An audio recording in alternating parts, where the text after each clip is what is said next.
ನಾನು ರಾಮಲಿಂಗಾರೆಡ್ಡಿ ಎಂಬ ಹೆಸರಿನ ನಾನು ಕಾನೂನಿನ ಮೂಲಕ ಸ್ಥಾಪಿತವಾದ ಭಾರತದ ಸಂವಿಧಾನದ ವಿಷಯದಲ್ಲಿ ನಿಜವಾದ ಶ್ರದ್ಧೆ ಮತ್ತು ನಿಷ್ಠೆಯನ್ನು ಹೊಂದಿರುತ್ತೇನೆಂದು ನಾನು ಭಾರತದ ಸಾರ್ವಭೌಮತ್ವವನ್ನು ಮತ್ತು ಅಖಂಡತೆಯನ್ನು ಎತ್ತಿ ಹಿಡಿಯುತ್ತೇನೆಂದು ಮತ್ತು ಕರ್ನಾಟಕ ರಾಜ್ಯದ ಮಂತ್ರಿಯಾಗಿ ನನ್ನ ಕರ್ತವ್ಯಗಳನ್ನು ಶ್ರದ್ಧಾಪೂರ್ವಕವಾಗಿ ಮತ್ತು ಅಂತಃಕರಣಪೂರ್ವಕವಾಗಿ ನಿರ್ವಹಿಸುತ್ತೇನೆಂದು ಭಯ ಅಥವಾ ಪಕ್ಷಪಾತವಿಲ್ಲದೆ ರಾಗದ್ವೇಷವಿಲ್ಲದೆ ಎಲ್ಲ ಬಗೆಯ ಜನರಿಗೆ ಸಂವಿಧಾನಕ್ಕೆ ಮತ್ತು ಕಾನೂನಿಗೆ ಅನುಗುಣವಾಗಿ ನ್ಯಾಯವನ್ನು ಮಾಡುತ್ತೇನೆಂದು ಶ್ರದ್ಧಾಪೂರ್ವಕವಾಗಿ ಪ್ರತಿಜ್ಞೆ ಮಾಡುತ್ತೇನೆ.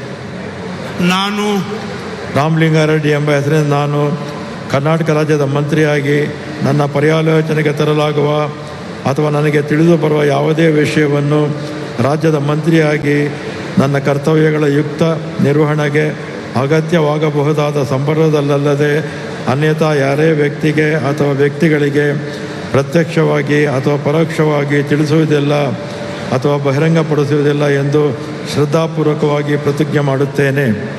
ಧನ್ಯವಾದಗಳು ಸರ್. ಮಾನ್ಯ ಸಚಿವರು ಈಗ ಪ್ರಮಾಣ ವಚನಕ್ಕೆ ಸಹಿ ಮಾಡಲಿದ್ದಾರೆ.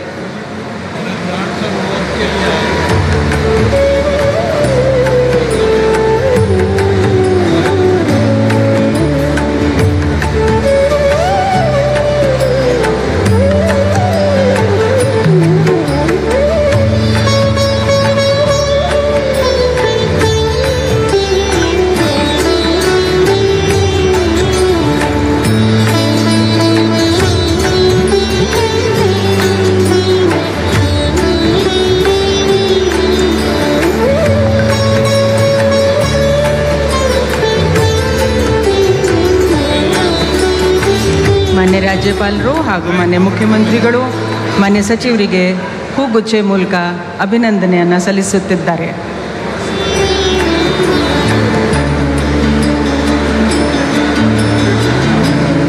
ಸಂಪೂರ್ಣ ನ್ಯೂಸ್, ಇದು ನೊಂದವರ ಧ್ವನಿ.